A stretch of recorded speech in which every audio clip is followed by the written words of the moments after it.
स्वागत है आप सभी का। आज हम इतिहास के एक ऐसे खौफनाक और बेहद रोमांचक रहस्य की परतें खोलने वाले हैं जिसने दशकों तक पूरी दुनिया को डरा कर रखा।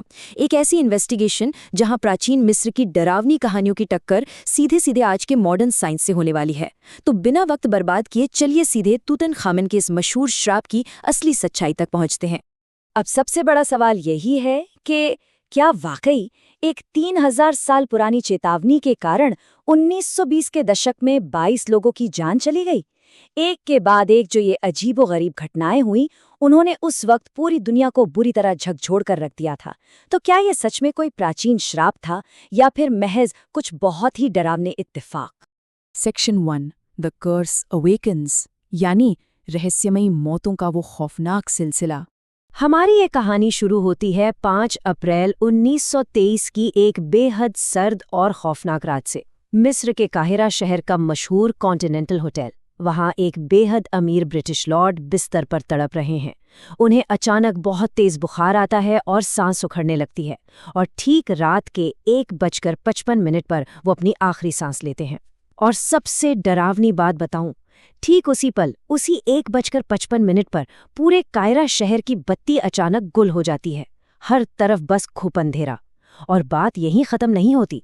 हजारों मील दूर इंग्लैंड में उसी रात ठीक 4 बजे उस लॉर्ड की पालतू कुतिया भी अचानक जोर जोर से चीखने लगती है और दम तोड़ देती है। ऐसा लग रहा था मानो दुनिया का सबसे बड़ा डर अब सच हो चुका है। और सच कहूं तो लोगों का ये डर बेवजह था भी नहीं, क्योंकि अपनी मौत से कुछ ही महीने पहले उस लॉर्ड ने एक 3000 साल पुरानी कब्र को खोला था। और लोगों के बीच ये बात आग की तरह फैल गई कि उस कब्र के बाहर मिट्टी की एक पट्टिका पर एक बहुत ही भयानक चेतावनी लिखी हुई थी, जो इस फायरों की शांति भंग करेगा, मौत उसे अपने पंखों पर उठाकर ले जाएगी। Section 2 unearthing the forgotten pharaoh, king Tut की एक हताश तलाश। तो आखिर इस कब्र को खोलने की नौबत आई ही क्यों? इसके लिए हमें थोड़ा पीछे नवंबर 1922 में जाना होगा। ब्रिटिश आर्कियोलॉजिस्ट हावर्ड कार्टर एक बहुत ही जोखिम भरे खोज पर निकले थे, और इस खोज को फंड कर रहे थे वही ब्रिटिश लॉर्ड कार्नरवॉन। उन्होंने इस काम के लिए आज के हिसाब से करीब 5 लाख पाउंड यानी लगभग 50-60 करोड़ रुपए दांव पर लगा दिए थे। और ताज्जुब की बात यह है कि इतना पैसा पानी की तरह बहाने के बाद भी शुरुआत में उन्हें बिल्कुल कुछ भी हासिल नहीं हुआ था। और इस काम में जो समय लगाना, वो तो और भी हैरान करने वाला है। पूरे 15 साल! जरा सोच कर देखिए, हावर्ड कार्टर पिछले 1.5 दशक से मिस्र की तपती रेत छान रहे थे। उनके ऊपर प्रेशर इतना ज्यादा था कि लॉर्ड कैरनावॉन ने उन्हें साफ साफ अल्टीमेटम दे दिया था कि भाई, ये तुम्हारा बिल्कुल आखिरी सीजन है। अगर इस बार कुछ नहीं मिला तो फंडिंग हमेशा के लिए बंद। और फिर आता है 26 नवंबर 1922 का वो ऐतिहासिक दिन। कार्टर ने किसी तरह एक सील बंद दरवाजे में एक छोटा सा छेद किया और अंदर झांका। अंदर की वो सोने की चमक देखकर जब पीछे खड़े लोगों ने उत्सुकता से पूछा कि क्या कुछ दिखाई दे रहा है, तो कार्टर के मुंह से बस यही निकला, वंडरफुल, वंडरफुल। ये एक 3000 साल पुरानी कब्र थी जो पूरी तरह से सील थी। इसके अंदर 5000 से भी ज्यादा बेशकीमती कलाकृतियां और ठोस सोना बिल्कुल ज्यों का त्यों रखा हुआ था। Section 3 a global media frenzy, जब मिथक ने उड़ान भरी। खैर, ये ऐतिहासिक खोज तो हो गई, लेकिन जल्द ही ये कुछ ऐसी अजीबो-गरीब घटनाओं के साए में दब गई जिसने दुनिया भर के अखबारों में तहलका मचा दिया। अब शकुनों की शुरुआत भी बहुत अजीब तरीके से हुई। कार्टर ने अपने पास एक सुनहरी कैलोरी चिड़िया पाली हुई थी।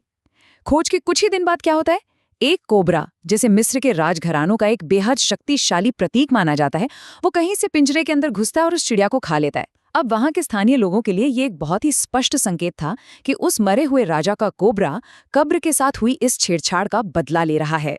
और सच मानिए, ये खौफनाक सिलसिला यहीं नहीं रुका। 1929 तक आते आते इस कब्र से जुड़े कुल 22 लोगों की बहुत ही अजीब और दुखद तरीकों से मौत हो चुकी थी। इनमें वो आर्कियोलॉजिस्ट और पत्रकार आर्थर वीगल भी शामिल था, जिसने इस श्राप की कहानी को दुनिया भर में सबसे ज्यादा सनसनीखेज बनाया था। मतलब जिस अफवाह को उसने खुद हवा दी, उसी ने उसकी भी जान ले ली।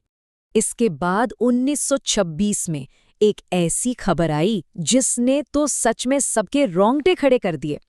जब मम्मी का पोस्टमार्टम किया गया तो डॉक्टर ने दावा किया कि उसे मम्मी के गाल पर ठीक उसी जगह एक निशान मिला है जहां लॉर्ड कार्नावान को उस मच्छर ने काटा था जो उनकी मौत का कारण बना। एक 3000 साल पुरानी मम्मी और एक इंसान के चेहरे पर बिल्कुल एक जैसा निशान। क्या ये महज एक इत्तेफाक था? Section 4 the real boy king, इस सुनहरे मुखौटे के पीछे का असली सच।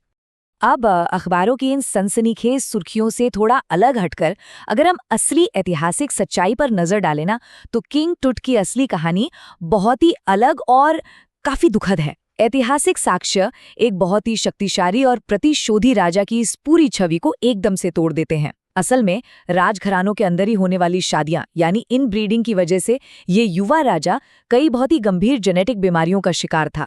उसे क्लब फुट की बीमारी थी। इसके पक्के सबूत के तौर पर कब्र के अंदर से 130 छड़ियां मिली हैं, क्योंकि वो बेचारा बिना सहारे के ठीक से चल ही नहीं सकता था। इसके साथ ही उसे हड्डियों की एक बहुत गंभीर बीमारी और मलेरिया भी था।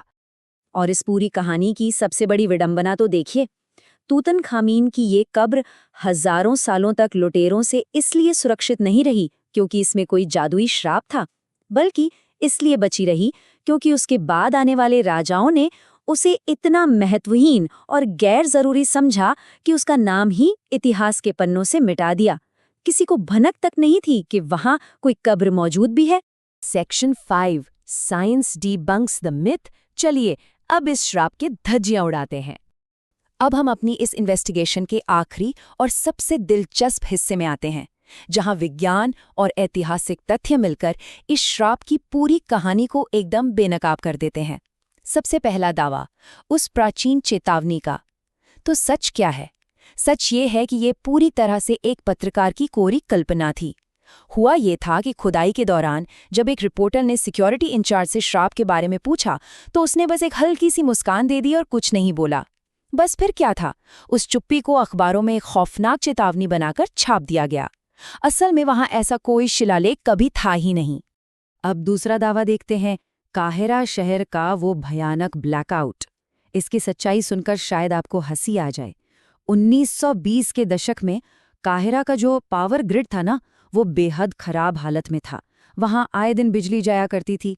तो लॉर्ड की मौत के वक्त वो बिजली का जाना कोई अलौकिक घटना बिल्कुल नहीं थी, बल्कि एक बहुत ही आम रोजमर्रा की बात थी। अच्छा, और वो जो कुतिया के मरने का एकदम सटीक समय बताया गया था, अगर हम बस थोड़े से टाइम जोन के बेसिक गणित का इस्तेमाल करें तो एकदम साफ पता चलता है कि इंग्लैंड में वो कुत्ता सुबह 4 बजे मरा था, जबकि कायरा के समय के हिसाब से लॉर्ड की मौत रात को 1:55 पर हुई थी। दोनों मौतों के बीच कई घंटों का साफ फासला था। तो एक ही समय पर मरने वाला दावा पूरी तरह से गलत साबित होता है।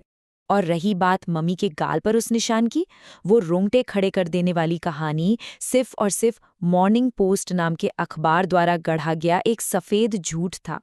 बात बस इतनी सी थी कि वे अपने प्रतिद्वंदी अखबारों को मिली एक्सक्लूसिव कवरेज से जलते थे और बस किसी भी तरह अपनी बिक्री बढ़ाना चाहते थे, तो उन्होंने ये कहानी गढ़ दी। लेकिन फिर एक वाजिब सवाल उठता है कि आखिर वो लोग बीमार क्यों पड़े? इसका भी जवाब विज्ञान ने 1963 में दे दिया।